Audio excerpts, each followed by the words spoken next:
La TVT au cœur de l'information.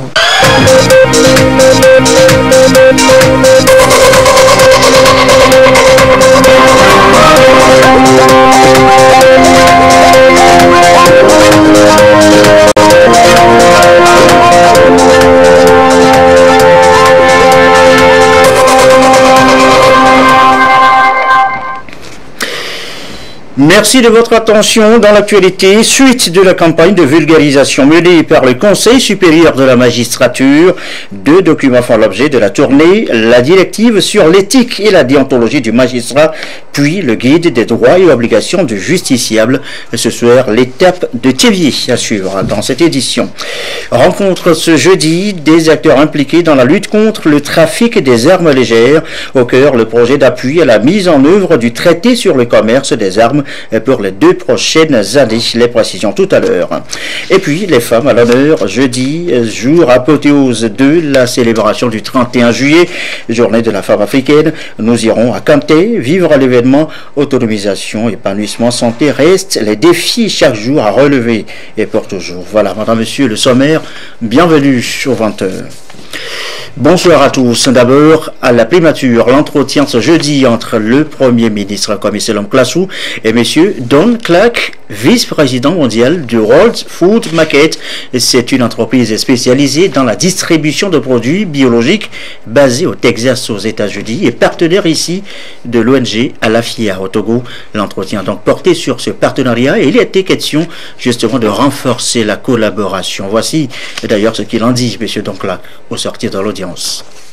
A good visit with the Prime Minister. He's a good man. Nous avons eu une très bonne rencontre avec Monsieur le Premier ministre ici ce matin. Nous avons particulièrement apprécié l'exposé qu'il a fait de la vision du chef de l'État et qui est conduit par le Premier ministre et son gouvernement. Cette vision est de faire du Togo un pays influent et émergent, non seulement pour l'intérêt de la population togolaise, mais avoir également une influence économique sur le plan mondial. Nous avons également parlé de la collaboration qui existe entre les États-Unis et le Togo, particulièrement le travail qui est fait au niveau de certaines entreprises ici, la compagnie aérienne Askai, en collaboration avec Ethiopian, qui constitue un grand partenaire pour la société américaine Boeing. Nous avons également discuté des opportunités que nous pouvons avoir ici au Togo, afin d'avoir des partenariats avec d'autres sociétés comme Alafia. Il est bien vrai que nous avons eu l'occasion de rencontrer d'autres jeunes entrepreneurs avec qui nous pouvons entrer en partenariat pour exporter leurs produits, non seulement au niveau des rayons de marché au food market, mais comment exporter les produits togolais vers les États-Unis de manière générale. Nous avons un bon partenariat avec M. Tchala. Il a une société ici qui fabrique des savons, du shampoing, et qui sont vendus dans nos supermarchés aux États-Unis, au Canada, également au Royaume-Uni. Ces produits sont fabriqués ici au Togo. Nous avons un partenariat important avec lui. Nous sommes là dans le cadre du renforcement de ce partenariat parce que nous partageons une vision. La vision, c'est de pouvoir œuvrer pour améliorer les conditions de vie des populations au sein desquelles nous sommes en train d'avoir nos activités. Voilà pourquoi nous avons vraiment apprécié cette occasion de venir ici le visiter. Communities in which they serve, in which they work in, it's an important part of our purpose and mission as a company. Justice, je vous l'annonçais tout à l'heure, au sommaire, la directive sur l'éthique et la déontologie, puis le guide des droits et obligations du justiciable, 2 documents objets en ce moment d'une campagne de vulgarisation à l'ouvrage Le Conseil supérieur de la magistrature, l'étape de Théviers ce jeudi avec Adolphe Paca. Point d'orgue de cette campagne, la justice vue autrement par le Conseil supérieur de la magistrature. Une justice de qualité au service du peuple, voilà le but recherché. Ce qui a amené le Conseil à prendre son bâton de pèlerin. Dans un premier temps, la rédaction de ces 2 documents. Le premier portant sur l'éthique et la déontologie du travail du magistrat et le second un guide sur les droits et obligations du justiciable. Ensuite, leur dissémination.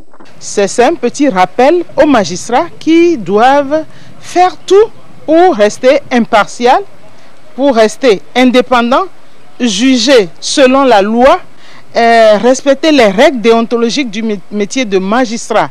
Et la justice est gratuite pour tout justiciable. Et cela s'entend que lorsqu'on va à la justice, en principe, on ne perd rien. La justice est gratuite, sauf quelques frais. Les frais d'avocat, si vous prenez un avocat, vous avez des honoraires à payer parce que c'est une personne de profession libérale, les frais d'huissier de justice, les frais de notaire et autres, là, le justiciable doit payer. Et là, le justiciable n'a pas besoin d'acheter sa décision. Ici, à Tchévié, pour le compte de la région maritime, tous sont là. Les leaders communautaires représentant les justiciables, les responsables des forces de sécurité et les magistrats pour un meilleur partage. Ces documents ajoutés aux différents textes législatifs déjà existants se veulent une solution pour une justice qui dise la vérité, rien que la vérité. Vérité dans toutes nos actions, voilà le grand message. Il faut que chaque Togolais et chaque Togolaise prenne sur lui d'imprimer la vérité à chacune de ses actions. Et c'est pour cela que nous estimons que la justice togolaise, celle que nous voulons, nous ne pouvons la bâtir qu'ensemble, les magistrats et toutes les populations, chacun dans son domaine, chacun maîtrisant ses droits, chacun maîtrisant ses devoirs. Sans cela, la justice aura à volo et la société avec, parce que la justice est le fondement de la société. C'est le socle de l'état de droit. Nous n'avons pas d'autre choix que de lutter inlassablement pour qu'ensemble nous soyons des artisans de vérité, de justice et de paix. Conçu pour une véritable révolution de mentalité dans le secteur, le Conseil supérieur de la magistrature espère par cette action de vulgarisation toucher un plus grand nombre d'acteurs judiciaires afin d'atteindre son objectif, celui d'instaurer pour le peuple togolais un système judiciaire efficace et de confiance. Désormais opérationnel au Togo, le dispositif de soutien au financement des petites et moyennes entreprises d'une part et des petites et moyennes industries de l'autre. Ce dispositif a été lancé le 25 juillet dernier à Dakar, au siège de la BCEAO, et c'est un outil pour tous les pays membres de l'UEMOA. Nous reviendrons tout à l'heure sur le sujet qui est en préparation. Eux aussi devraient tendre vers de vraies entreprises PME, PMI. Ces éleveurs concernés ici, vous allez le voir, par cette séance de formation sur l'élevage commercial. Une subvention des partenaires techniques et financiers devra suivre après la formation. On parle d'une enveloppe de 2 500 000 francs CFA. Tenez-vous bien, non remboursable, et c'est pour chaque éleveur. Honoré Major. La phase pilote du sous-secteur élevage et du projet d'appui au secteur agricole PASA, lancé en 2013, est terminée sur une note de satisfaction de tous les acteurs impliqués. Dans sa dynamique de consolidation et de pérennisation des acquis de la relance du secteur d'élevage, l'État togolais et ses partenaires techniques et financiers s'accordent à subventionner une phase additionnelle dite d'élevage commercial. Ainsi, 48 éleveurs ont été identifiés dans la région maritime pour promouvoir cet élevage.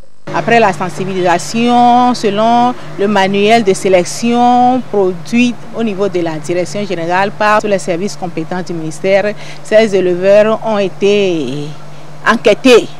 Après l'enquête, le dépouillement est sorti et la liste potentielle de ces éleveurs ont été retournés sur le terrain avec une fiche d'identification pour encore les valider. Ces éleveurs sélectionnés suivent ici à Tchévié une formation qui va les aider à mieux gérer leur activité. La formation vise à les outiller de façon à ce qu'ils puissent conduire de façon professionnelle leur élevage sur les aspects techniques et managériels. Spécifiquement, ces producteurs doivent comprendre ce que c'est que l'élevage commercial. Ces producteurs doivent être capables de maîtriser tous les aspects liés à la conduite de l'élevage, depuis la construction de l'habitat, le regroupement des noyaux d'élevage, l'alimentation, les soins zoosanitaires et la vente de leurs produits sur le marché.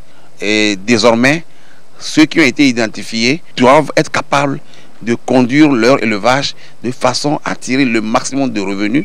Chacun de ces éleveurs formés bénéficiera d'une subvention d'au moins 2 500 000 francs pour promouvoir son entreprise. Ils sont au total 300 éleveurs sur toute l'étendue du territoire ayant pour mission de produire de manière à réduire le déficit du Togo en produits carnés. La SNDR, évoquée maintenant. La SNDR, entendez, Stratégie nationale de développement de riz, le riz que nous consommons. C'est un document donc élaboré en 2008 et qui fait la promotion de la production de riz au Togo.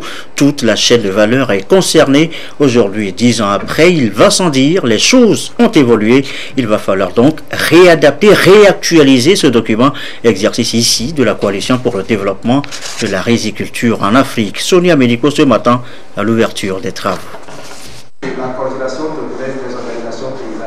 La SNDR, Stratégie nationale de développement du riz, après 10 ans de mise en œuvre, arrive à terme cette année, bouclant ainsi la première phase du projet Coalition pour le développement de la riziculture en Afrique CARD. Et c'est donc pour mieux entamer la seconde phase prévue sur 2019-2030 que se tient ici cette rencontre des acteurs de la chaîne de valeur de la filière riz. Le Togo ayant confirmé sa volonté à participer à cette deuxième phase de la carte que cette révision réalisée. C'est une approche chaîne de valeur, mais spécifiquement pour le riz, et bien entendu qui devrait contribuer à la sécurité alimentaire, mais aussi en vue de l'amélioration des revenus des riziculteurs togolais. La SNDR a été élaborée pour faire face aux défis de sécurité alimentaire auxquels le Togo était confronté en 2005. L'objectif était clair, accroître la production du riz paddy de 17%. Aujourd'hui, l'heure est au bilan. D'une production de 85 000 tonnes que nous avions en 2008, nous avons atteint en 2017 une production de plus de 140 000 tonnes, ce qui correspond à une augmentation de plus de 60% sur cette période. Et quand on rapporte à l'année, c'est un pas de 2,6% d'augmentation en moyenne chaque année. Bien sûr que des résultats ont été engrangés, mais il reste encore à améliorer.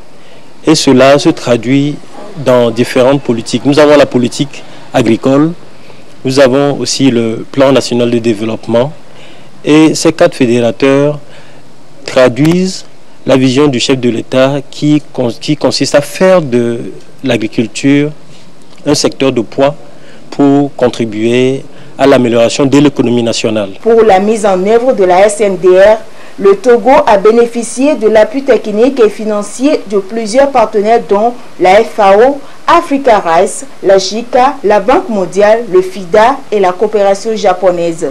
Cette rencontre vise à terme à renforcer de manière significative la production nationale en se basant sur des expériences acquises dans l'exécution de la première phase et faire des projections pertinentes pour les années à venir. Autre rencontre évoquée ce soir, celle des acteurs impliqués dans la lutte contre le trafic des armes légères. Nous en parlions dans les titres. Ils travaillent, eux, depuis ce matin sur le projet d'appui à la mise en œuvre du traité sur le commerce pour les 2 prochaines années. Les précisions de Ramdan Bassina. Le Togo a ratifié le 8 octobre 2015 le traité sur le commerce des armes, un instrument juridique contraignant conçu pour réglementer le commerce international des armes conventionnelles. Ceci pour consolider la paix et la sécurité. La présente rencontre, deuxième du genre, organisée conformément au projet d'appui à la mise en œuvre du dit traité, est pilotée par l'Union européenne à travers Expertise France et l'Office fédéral allemand de l'économie et du contrôle des exportations.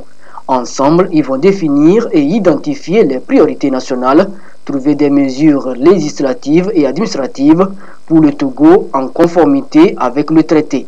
Chaque pays a le droit à préserver sa paix et sa sécurité, a des intérêts de légitime défense, mais doit lutter contre les menaces. Nous allons aider un petit peu à un partage d'expérience et arriver justement à dire quels sont les thèmes dans lesquels vous auriez besoin de plus de partage d'expérience de certains pays, de certains experts. Et ils vont apporter une expérience de douane, de gendarmerie, de sécurité pour voir comment faire les contrôles, comment mettre en œuvre les processus.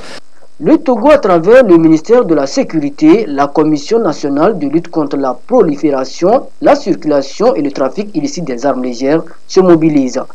Un engagement fort du Togo à œuvrer de concert avec les autres nations dans la recherche de solutions durables pour garantir la paix et la stabilité nationale. Une feuille de route dont le Togo doit se doter conformément aux engagements pris lors de la signature de ce traité. Nous vous en parlions hier déjà, la journée du 31 juillet, journée de la femme africaine, avec hier donc le message de la ministre de la promotion de la femme. Le référentiel reste l'autonomisation, l'épanouissement, la santé de la femme, avec un thème tout de même porté cette année sur les élections et la paix pour un développement durable. Direction ce soir, Kanté pour la journée apothéose. Le récit de Nestor Moussou. L'événement que cette caravane annonce est celui de la célébration de la journée du 31 juillet, journée consacrée à la femme africaine. C'est la manifestation apothéose de cette journée sur le plan national que la préfecture de l'Aquila et la ville de Kanté ont l'honneur d'accueillir. Le préfet a témoigné la gratitude des populations de l'Aquila au gouvernement pour le choix porté sur leur circonscription pour cette manifestation.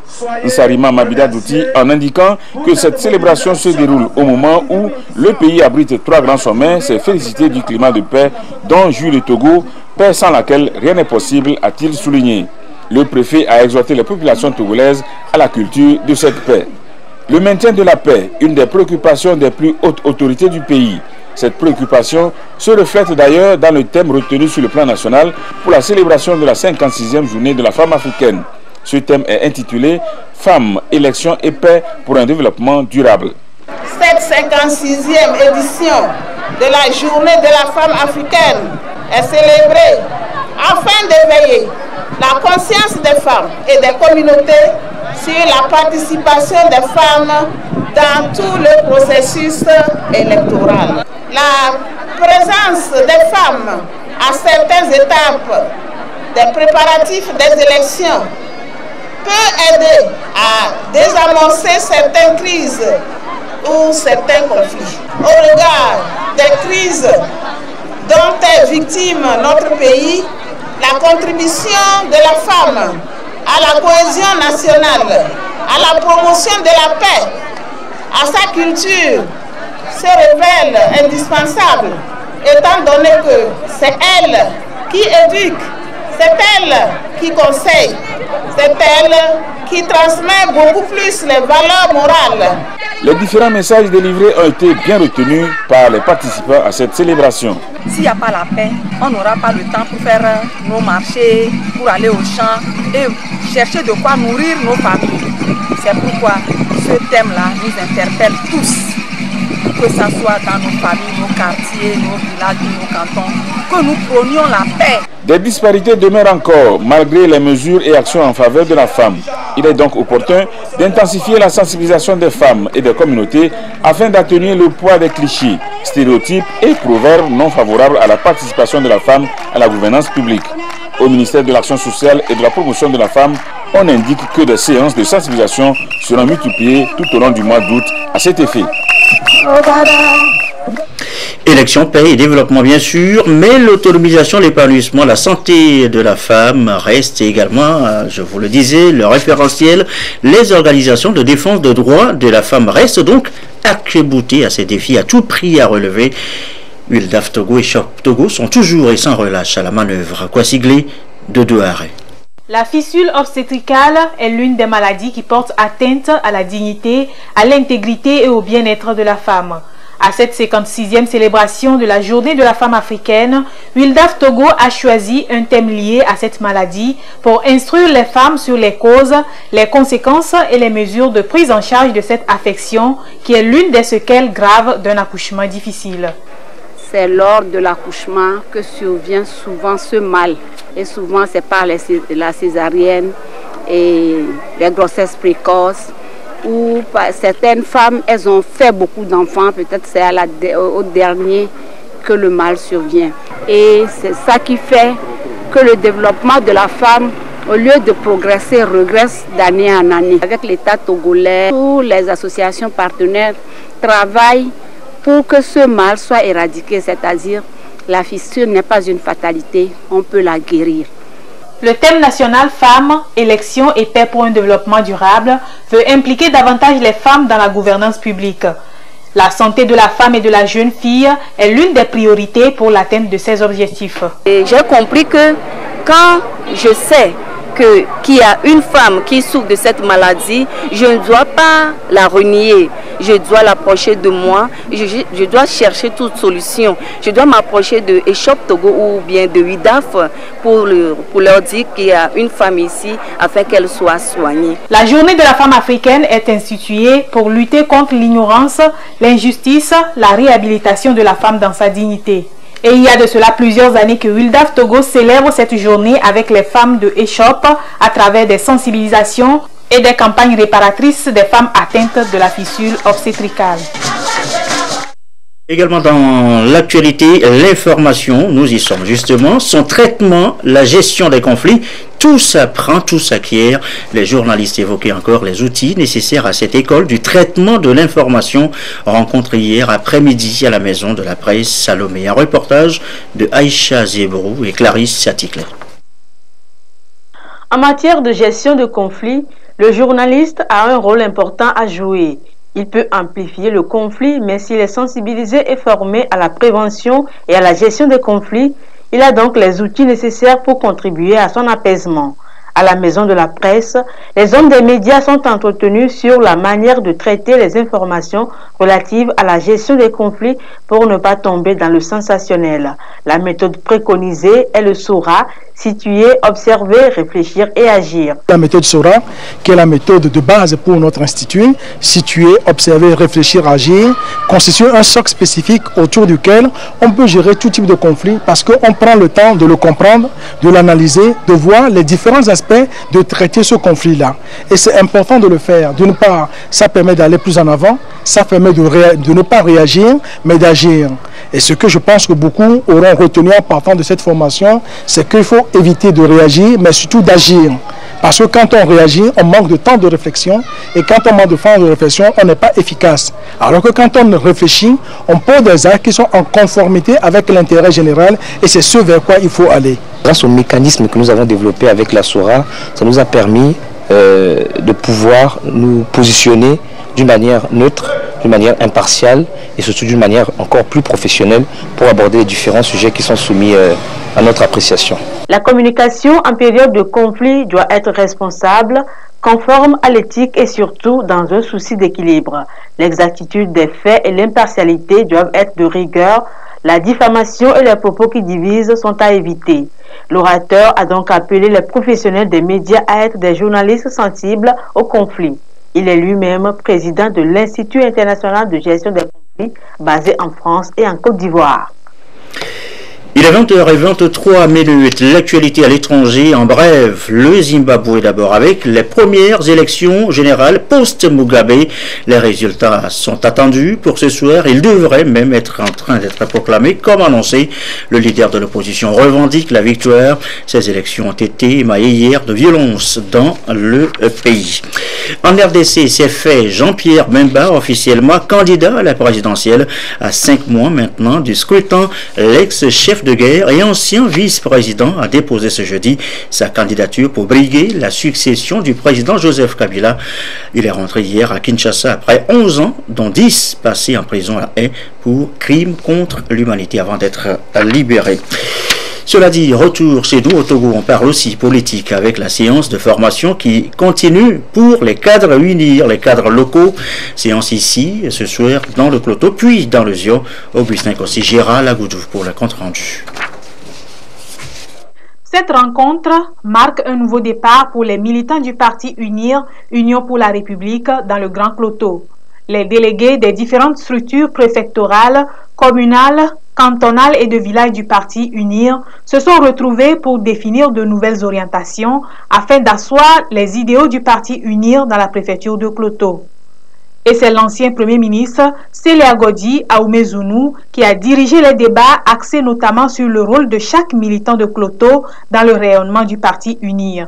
Les cadres du parti Union pour la République du Grand Cloto ont appelé les militants à une synergie d'action afin de baliser la voie à des victoires prochaines du parti dans le Cloto. Ils savent maintenant ce qu'ils doivent faire sur le terrain. Avant, ils n'avaient pas d'éléments. Maintenant, ils savent que dans mon village, dans mon quartier, dans ma commune, ce que je dois faire pour que le parti soit beaucoup plus visible. Nos militants et surtout ceux qui nous représentent dans les différentes contrées, il faut qu'ils s'approprient de ces valeurs-là et qu'ils puissent les partager. autour d'eux et surtout à l'endroit des populations pour que partout au Togo, que la paix soit effective. Un point des actions du gouvernement a été fait aux militants afin de les amener à s'approprier les grands chantiers réalisés et en cours de réalisation. Les militants ont salué cette démarche et ont appelé les cadres à être constamment à l'écoute de la base qui, de son côté, a affiché sa volonté à porter le parti UNIR vers d'autres victoires. Il est demandé à ce que l'on cultive l'humilité, la paix et que le travail puisse aller dans de bonnes conditions pour une réussite du grand parti UNIR dans les élections prochaines. L'ancien Premier ministre Sele Agodi Ahumezunu, qui a présidé la rencontre, a recommandé aux militants et sympathisants du parti UNIR l'humilité, la fidélité, la loyauté, la solidarité, qui sont des vertus indispensables à la construction d'un parti fort, uni et prospère. Tel est le vœu du président de la République, souhait transmis aux militants. Sele Agodi Ahumezunu a appelé à la grande mobilisation aux côtés du chef de l'État afin qu'il puisse continuer sa politique de réalisation en faveur du bien-être socio-économique des populations. Les responsabilités des militants et sympathisants conformément aux idéaux du parti UNIR, Union pour la République. C'est le motif de cette rencontre des responsables du parti UNIR avec les comités de base. La section Zior a regroupé à Agbelouvé 4 cantons et la ville de Tchévier 12 cantons administratifs. Les membres des structures préfectorales, communales, cantonales et de villages se sont appropriés les valeurs et principes fondamentaux du fonctionnement du parti UNIR, Union pour la République. Cette formation est essentiellement axée sur le maillage du parti, notre grand parti, l'Union pour la République, a tenu son congrès statutaire. Et ce congrès qui a eu lieu a apporté des innovations. Il paraît très raisonnable que nous fassions appel aux militants pour leur restituer les grandes décisions de notre grand parti. Ces militants, tout d'abord, une fois sortis de cette formation, doivent être capables de jouer leur rôle dans leurs bureaux respectifs et dans leur milieu, dans leur canton, dans leur commune, dans leur village ou dans leur base. Ils doivent restituer l'ensemble des grandes réalisations que le gouvernement, sous la conduite éclairée de son Excellence, le Président de la République, M. Faure Esop-Zila Gnassingbé, les membres des bureaux doivent apporter ces informations dans les hameaux les plus reculés pour que tout le Togolais sache. Le gouvernement, le président Faure, ne ménage aucun effort pour la paix dans ce pays, dans notre pays, pour le développement dans notre pays et surtout pour les jeunes et pour les femmes, même les personnes âgées. Le vice-président du parti UNIR, région maritime, Emmanuel Kodjo-Adedje, a invité les participants à être des militants convaincus et engagés autour des valeurs de paix prônées par le chef de l'État, Faure Esop-Zila Gnassingbé, pour le développement du pays. La préfecture de Yota mettra fin à cette journée d'information et de formation dans les prochains jours pour le compte de la région maritime. Et on avait écouté donc la voix de Doudou Aré pour le premier reportage dans le Cloto. Dans le reste de l'actualité, fin de la formation des professionnels issus du secteur de l'aménagement urbain. Urbanistes, architectes, ingénieurs en génie civil ont pris part à cette rencontre régionale de mise à niveau. Une mise à niveau qui leur permettra de relever les éventuels défis de la transition énergétique dans l'exercice de la fonction. Le récit de Kwasi avec Doudou Aré. Les villes et les édifices humains sont de nos jours confrontés à des difficultés liées au système énergétique actuel.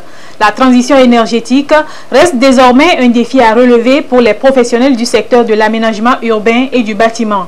Ils sont donc venus de plusieurs pays d'Afrique pour une formation de 10 jours sur la question. Formation qui a permis de mettre un accent particulier sur l'utilisation idéale et l'adaptation des énergies aux édifices construits.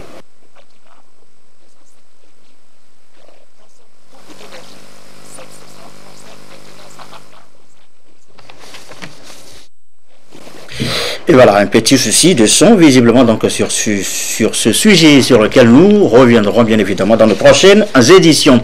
Jeudi Sport, nous y sommes. L'heure donc de retrouver l'inépuisable Claude Amin. Bonsoir Claude. Et d'abord le tirage au sort de la phase finale des championnats scolaires et universitaires. Verdict cet après-midi. Plusieurs sont les 16 et 17 prochains. Les meilleurs établissements scolaires et facultés qualifiés pour la phase nationale du championnat scolaire universitaire vont s'affronter à Lomé pour le sacre. À l'issue du tirage au sort effectué donc ce soir, Jean Kofi et Dédi. C'est à l'issue d'un gigantesque défilé riche en couleurs que l'Algérie va passer le témoin au Lesotho pour l'organisation de la 4e édition des Jeux africains de la jeunesse JAJ. Tous les 54 pays du continent, dont le Togo, ont pris part. Oui, donc Jackson. Voilà, on va se rattraper. Oui, justement, voilà. Donc le tirage au sort a donc eu lieu cet après-midi. Nous retrouvons Jean Kofi et Dédi. C'est une demi-finale aux allures de derby d'Agonivé, ce match entre Future Stars en rouge et Super Delta habillé en jaune. Les deux formations ont démarré la partie avec peu d'imagination. Chacun balançait la balle dans le camp de l'autre et on espérait pouvoir prendre à défaut l'adversaire de cette manière. Malheureusement, ici comme là, ce sont les défenses qui s'imposaient. Les premières 45 minutes s'écoulent sans grand intérêt pour aucune des deux équipes. La seconde période offre un autre match avec plus d'engagement et d'audace de part et d'autre. La balance semble pencher en faveur de Future Stars. Ce sont les rouges qui ouvrent le score à la 52e minute, œuvre de Fulbert Aziamale. Future Stars 1, Super Delta 0. Super Delta se décide à rendre le coup reçu et, malgré l'intervention du montant gauche une première fois pour les empêcher d'égaliser, les jaunes y parviennent à la 68e. Ashraf Yakoubou, tout en puissance, remet les pendules à l'heure. La suite et la fin de la rencontre n'enregistrent pas de but. Ce n'est qu'à l'issue des séances de tir au but que Dame Chance a porté son choix sur Future Star, vainqueur 4 tirs à 3. Tactiquement, c'était très équilibré, c'est qu'il n'y avait pas énormément d'opportunités. On a eu beaucoup le ballon et c'était assez stérile parce que l'entraîneur adverse a fait des choix forts. Il a décidé de fermer tous les espaces, c'était très bien fait. Et nous, on a été un peu surpris. On a justement réglé, donné en tout cas comme consigne de donner un petit peu plus de rythme au jeu pour pouvoir utiliser les petits intervalles qui pouvaient s'offrir à nous. C'est la fatigue. On allait tirer les matchs. J'ai manqué plus de 6 joueurs en demi-finale. J'ai manqué mes attaquants aussi. On a pris un milieu pour mettre en attaque. En finale prévue dimanche, Future Stars sera aux prises avec 11 Stars de Momé. Révélation de ce tournoi, Radio Sport FM, l'académie venue de Vaughan en bleu a surpris le centre Swallows 2-1 au terme d'un duel assez enlevé. Et voilà. Justement. Oui, on a suivi finalement donc les demi-finales de la première édition du tournoi des académiciens Trophée Sport FM. C'était donc hier au stade d'Abou. On revient sur ce verdict du tirage au sort des championnats universitaires et scolaires. Et là, nous retrouvons donc Jean Kofi Dédi pour le reportage. Lancé le 24 novembre 2017, les championnats scolaires et universitaires ont pris fin dans le mois de mai avec les phases régionales. Cette année, les différents champions régionaux vont s'affronter pour dégager les champions nationaux dans les différentes disciplines. L'athlétisme, le football, le handball, le basketball, le volleyball, dans les catégories benjamin, cadet, junior et senior en hommes comme en dames. Le tirage au sort vient de donner plus de précisions et de détails sur l'organisation. Habituellement, c'est quand toutes les délégations arrivent qu'on procède au tirage. Cela met mal un peu à l'aise les différentes délégations. Nous avons été instruits pour corriger un peu cette anomalie, ce qui fait que nous avons voulu procéder à cette cérémonie-là longtemps avant que l'événement même ne se déroule.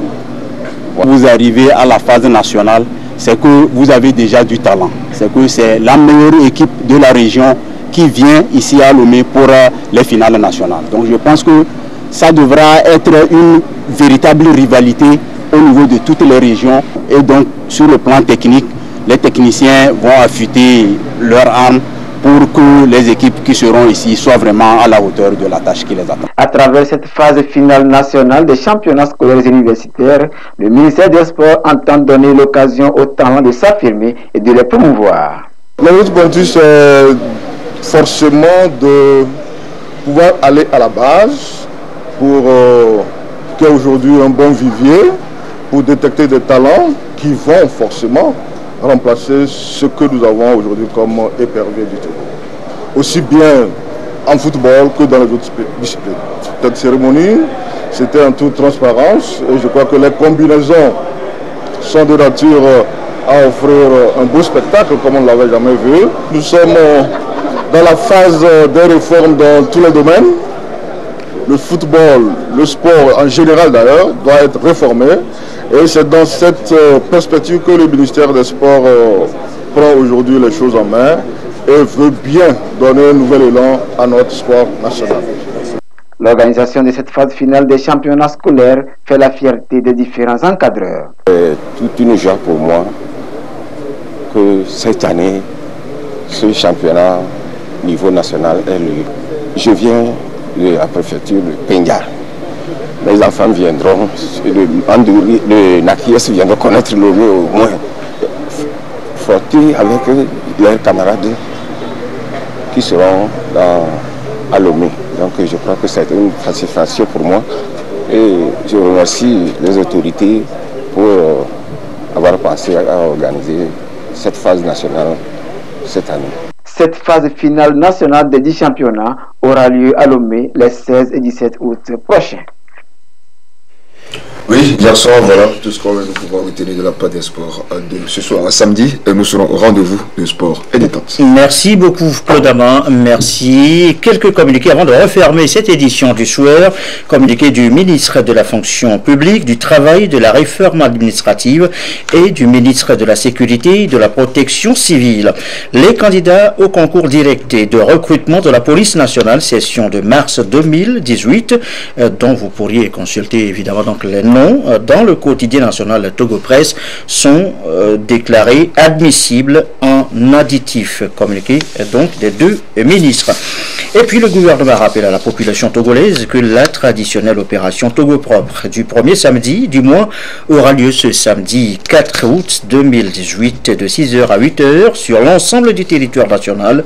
Il invite à cet effet les habitants des quartiers, des villes et campagnes, les chefs des services administratifs, les responsables des sociétés publiques, parapubliques et privées, les autorités municipales, traditionnelles et religieuses, les comités de développement des quartiers, les associations et organisations de défense de l'environnement et de promotion du civisme et de la citoyenneté à se mobiliser massivement pour le succès de cette opération.